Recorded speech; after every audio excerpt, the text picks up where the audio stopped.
Hello guys and welcome to our tutorial for the use of or creation of a search function in WinForms. Ayan. So today gagamit po tayo ng built-in database, and dun sa mga nagtatanong kung saan siya nakikita kasi wala siya sa first installation ng Visual Studio. You just need to go to your installer, and depending on the version of your Visual Studio, click modify. Tapos tingnan ninyo kung meron naka-install doon na SQL Server Data Tools or SSDT. Yan. So, kapag meron yan, ibig sabihin, makakagamit kayo ng built-in SQL Server. Pero reminder po na hindi po siya advisable for big projects. For small projects and for learning lang po siya ginagamit kadalasan. Para hindi po mabigat dun sa computer nang gumagamit yung pag-add ng database na function dun sa kanya ginagawa. Okay? So, let's go ahead and move to the creation. So, click New Project.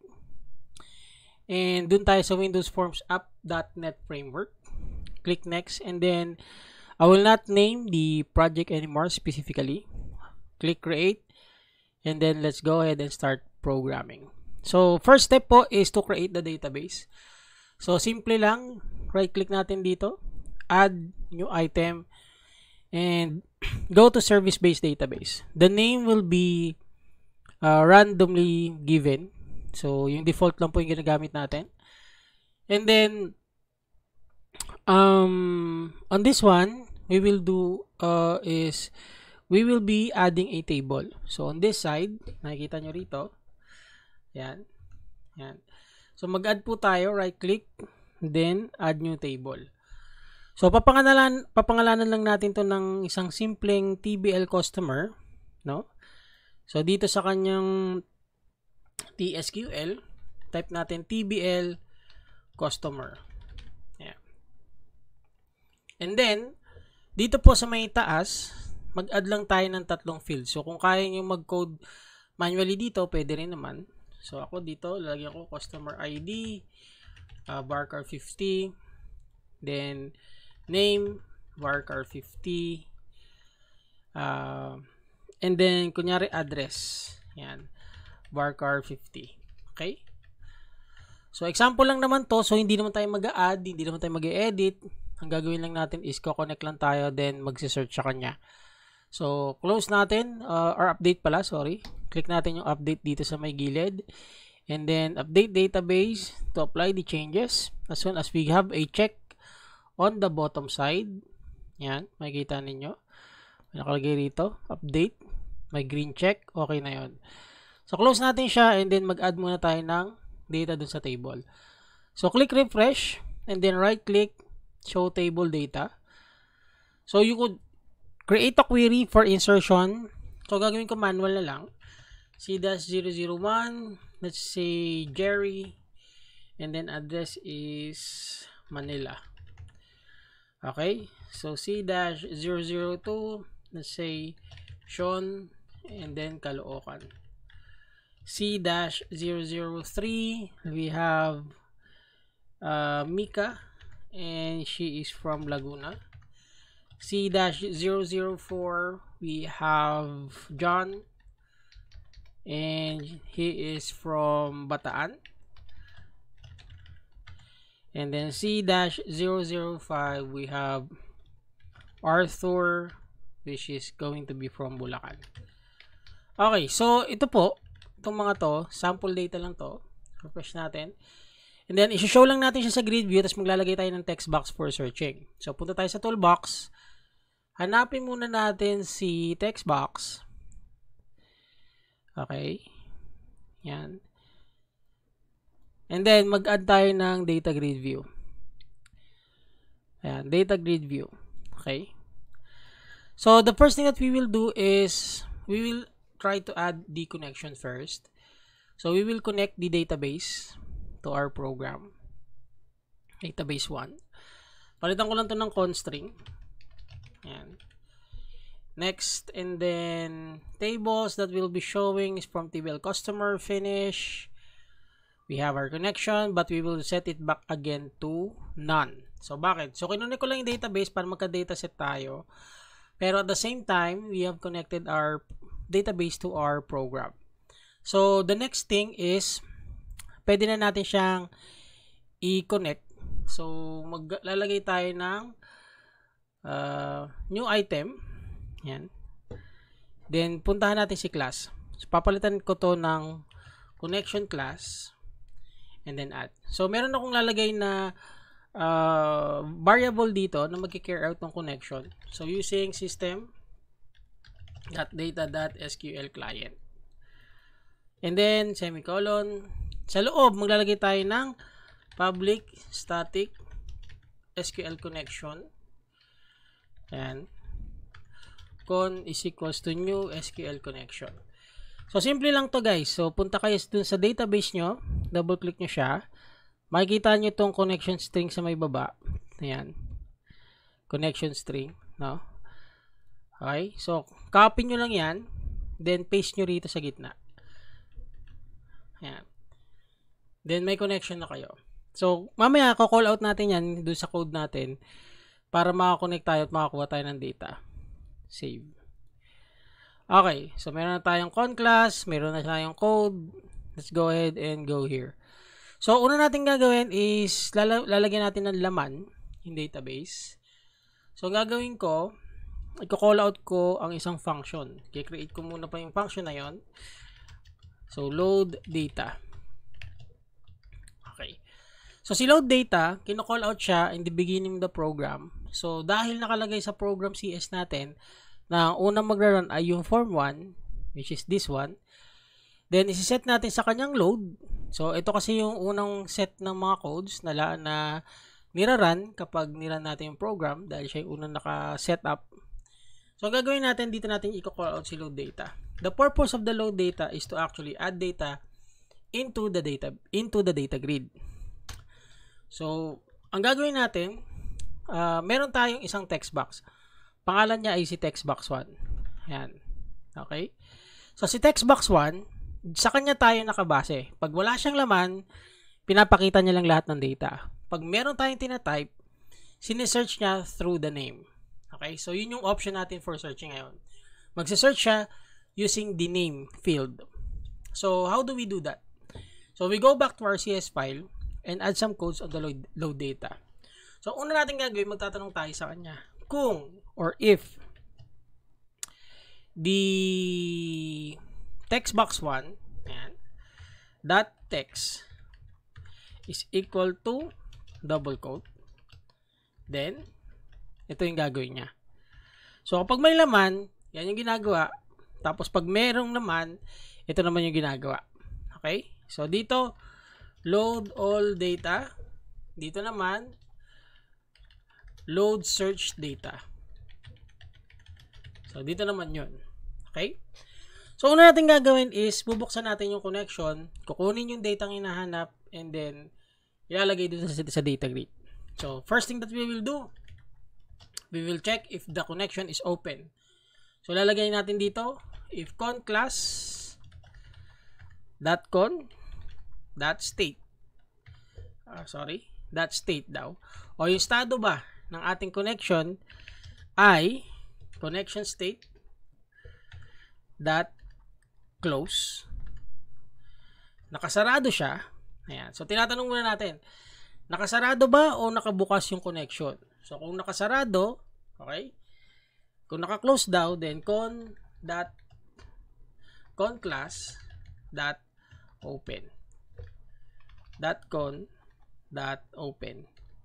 Okay? So, yun yung kanyang ginagawa. So, syempre, kung nabuksan yan, dapat meron tayong code for closing. Ayan. So, may close tayo. So, dito yung code ng insertion ng data doon sa data grid. Okay.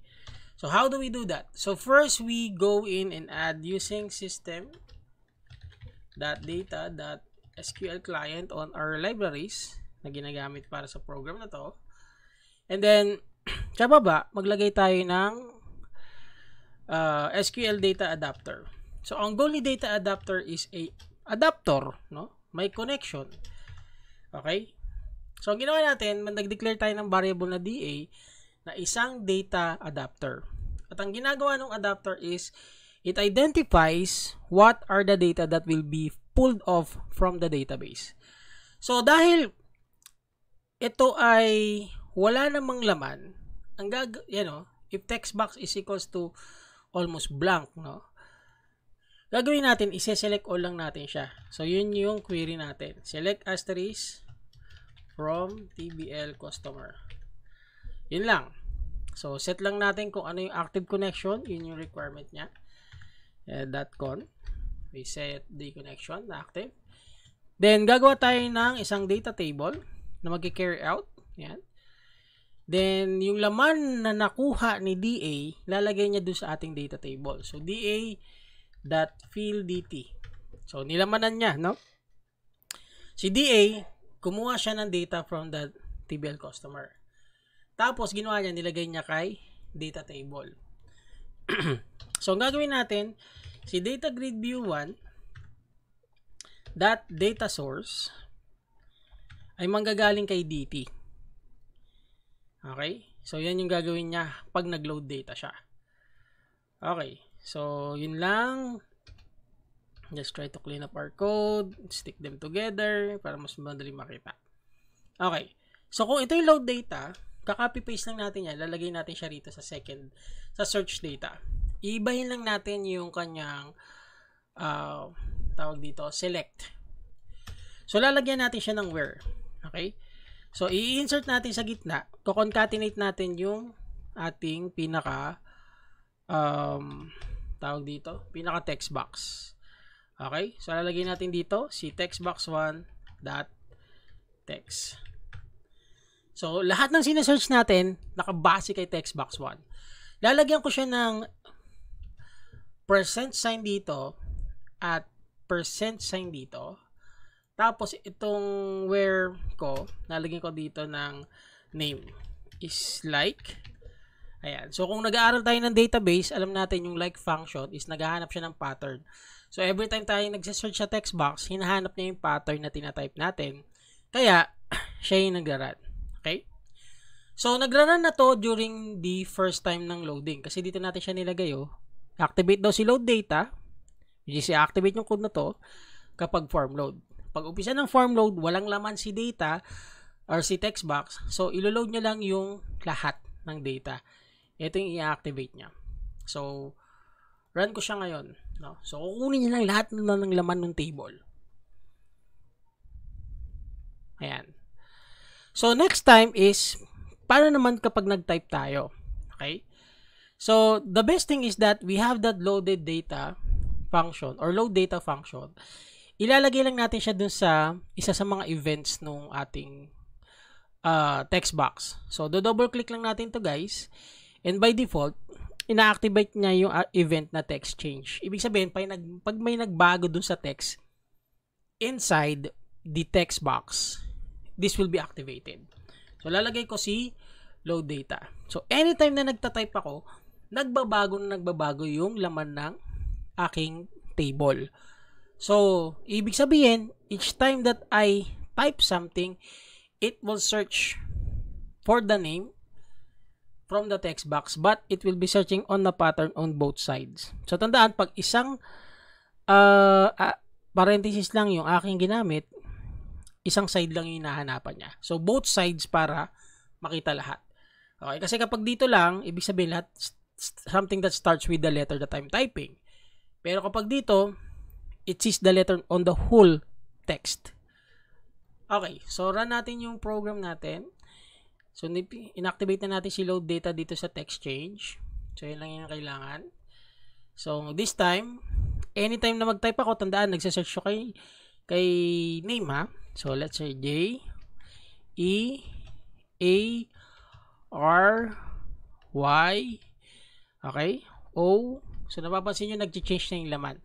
So, this is how you create a simple search as you type function in WinForms. So, ang improvement nito, no, pwede nyo pang i-improve yan. Ang gagawin niyo, maglalagay kayo ng mga categories dito sa taas kung ano yung gusto nyo i-search dito. So, pwede kayong maglagay dyan ng mga radio button. Okay? Tapos, kung ano yung naka-activate, kung ano yung unang naka-activate, yun yung si-search niya dito. Okay? So, pwede tayong maglagay ng mga iba't ibang category. You could search by your ID. So, kapag nakaklik yon, ibig sabihin, pwede ka mag-search through ID. So, yun yung medyo magpapaganda dun sa function na to. Okay? So, tandaan, you could have your simple programs run by this. This is a simple search as you type function pagdating sa WinForms. So, pwede nyong gamitin kahit anong klase ng database, guys, ha. Mahalaga ma-pull out nyo yung data. So, if you are using Access, pwede. If you are using SQL Server, pwede. So, sa akin, ang ginamit ko, yung built-in database lang niya. Okay? So, yun lang po at maraming salamat. I hope you like this. So, put a thumbs up kung nagustuhan po ninyo yung video. Again, thank you very much. Let's get a view on the code first. Ayan. Okay. Simple lang, no? Tandaan ito, sinecheck niya lang kung nakabukas o nakasara. Binubuksan niya. Okay? Okay po. So, yun lang at maraming salamat.